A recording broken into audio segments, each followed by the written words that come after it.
अगर आपसे नमक मांगने के लिए कभी भी हमें अकेले माता लक्ष्मी सूर्यास्त के समय हमें कभी भी। नमस्ते फ्रेंड्स, मैं खुशबू मिश्रा स्वागत करती हूं अपने चैनल खुशबू मिश्रा ब्लॉग में। कैसे हैं आप सब? मुझे कमेंट में जय माता दी ज़रूर लिखिएगा। और आज इस वीडियो में जानेंगे हमारे घर में लक्ष्मी क्यों नहीं टिकती है। हम कितना भी पूजा पाठ करते हैं, बहुत सारा प्रयास करते हैं, उपाय करते हैं, फिर भी हमारे घर में सुख समृद्धि बरकत नहीं हो पाती है। तो आज इस वीडियो में जानेंगे उन कारणों को जिसके कारण हमारे घर से लक्ष्मी चली जाती है।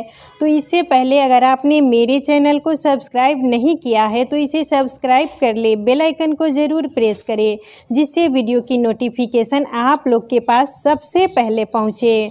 तो सबसे पहला कारण है कि हमें किसी का अपमान नहीं करना चाहिए। अपने माँ बाप का, चाहे जो भी हमारे घर में गेस्ट आते हैं, किसी का हमें अपमान नहीं करना चाहिए। हम कितना भी हर कुछ कर लेते हैं, पूजा पाठ करते हैं, व्रत करते हैं, दान पुण्य करते हैं, लेकिन कि हम अपने माँ बाप का ही अपमान करते हैं। हमारे घर में मान लीजिए कोई अतिथि आ रहा है तो उसका अपमान करते हैं, तो फिर हमारे घर में लक्ष्मी माता कैसे रहेंगी। हमें अच्छे से किसी से भी अच्छा व्यवहार करना है। कारण दूसरा कारण है कि बहुत जो क्रोधी होता है, जो बहुत गुस्सा करता है, उसके घर में भी लक्ष्मी नहीं रहती हैं। लक्ष्मी माता वहाँ रहती है जहाँ पर कलह अशांति नहीं रहता है, घर का माहौल शांत रहता है और घर में मतलब अशांति फैला हुआ है, हर समय कलह होते रहता है, तो फिर हमारे घर में लक्ष्मी नहीं रहेंगी। प्रेम से हमें किसी से भी प्रेम से बात करना चाहिए। हर समय गुस्सा करना भी वो हमारे घर के लिए अच्छा नहीं होता है, हमारे सेहत के लिए भी अच्छा नहीं होता है। तो इस बात पर भी हमें विशेष ध्यान देना चाहिए कि हमें गुस्सा नहीं करनी चाहिए, किसी से प्यार से बात करनी चाहिए और घर का जो माहौल है वो हमें शांत रखना चाहिए। तीसरा कारण ये है कि हमें अपनी किचन में कभी भी जूठे बर्तन भर के नहीं रखना चाहिए। जब भी हम खाना खाएं और मान लीजिए टेबल पर ही कोई खाना खाते हैं, जिस जगह पर खाते हैं, तो हमें बर्तन तुरंत के तुरंत उठा के रखना चाहिए। कभी भी जूठा बर्तन ज़्यादा देर तक इकट्ठा करके रखना और रात्रि के समय कभी भी हमें अपने किचन में जहाँ तक संभव हो सके बर्तन धो के ही सोना चाहिए। अगर हमारा बर्तन बेसिन में पड़ा हुआ रहता है, गंदा रहता है, तो माँ अन्नपूर्णा का अपमान होता है, क्योंकि माता अन्नपूर्णा का वास किचन में होता है।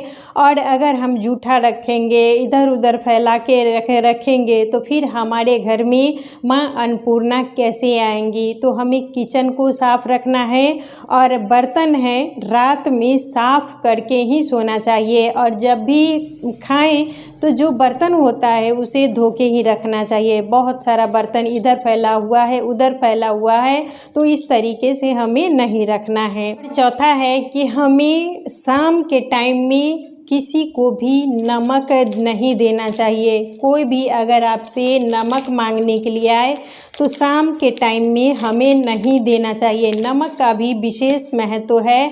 जब धनतेरस आता है तो उस दिन नमक हम लोग खरीद के लाते हैं। क्यों लाते हैं? क्योंकि ये माता लक्ष्मी का स्वरूप माना गया है। नमक खरीद के लाते हैं, झाड़ू खरीद के लाते हैं, मतलब अनेक तरह का हम सामान लाते हैं, लेकिन नमक ज़रूर धनतेरस पर लाया जाता है।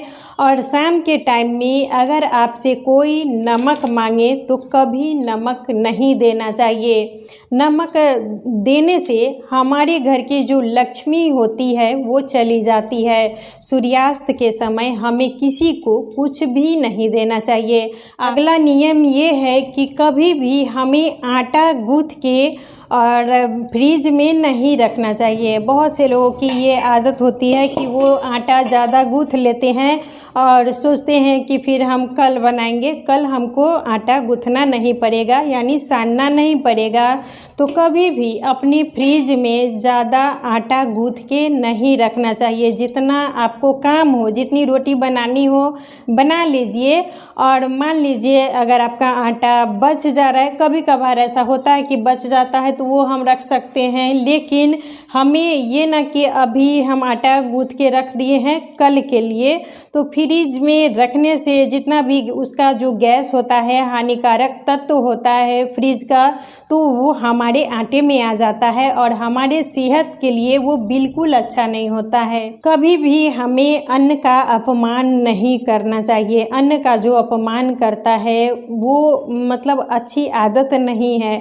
जितना हमारा मतलब काम है उसी के अनुसार खाना बनाइए या हर कुछ कीजिए। ये ना कि हम ज़्यादा बना लिए, उसको नाली में फेंक दिए, बेसिन में फेंक दिए।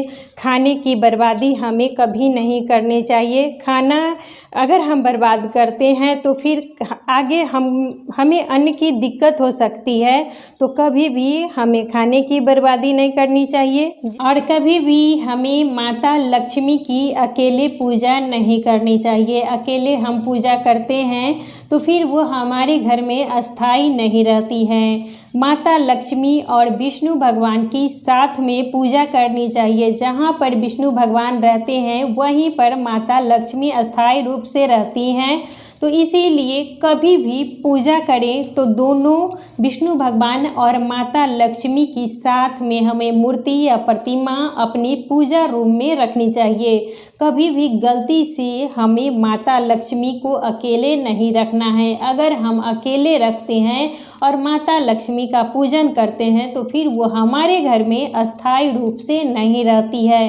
तो इस बात का हमें विशेष ध्यान देना है कि अपने पूजा मंदिर में आप विष्णु भगवान और माता लक्ष्मी का साथ में ही फोटो रखिए। और दोनों जहाँ पर रहते हैं तो घर में धन की कभी कमी नहीं होती है। धन, सुख, समृद्धि, बरकत सब कुछ होता है। तो इसीलिए दोनों विष्णु भगवान और माता लक्ष्मी की मूर्ति हमें साथ में ही रखनी चाहिए। अगला हमारा नियम है कि सूर्यास्त के समय हमें कभी भी अपने घर में झाड़ू नहीं लगानी चाहिए।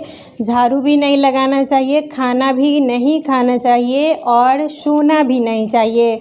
सूर्यास्त के समय अगर हम झाड़ू लगाते हैं तो इससे भी हमारे घर की लक्ष्मी चली जाती है और खाना भी खाते हैं तो इससे हमारे शरीर में बीमारियां होती है। और अगर हम सोते हैं तो मतलब आयु की कमी होती है।